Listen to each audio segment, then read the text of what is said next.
Yung mga alaga natin gutom na oh. Nakakita ko nagpupuntahan na sa akin eh. Yan, ng aking mga alagang kalapate. So Toscandaron, so mga Homer.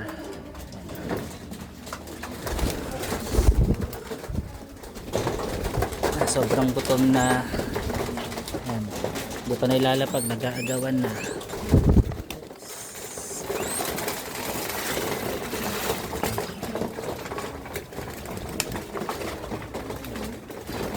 So, meron tayong pinakain ngayon.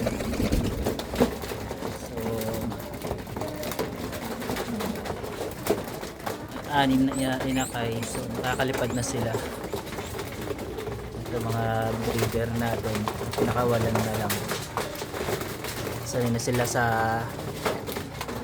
labas ng kulungan, hindi na rin sila lumalayas.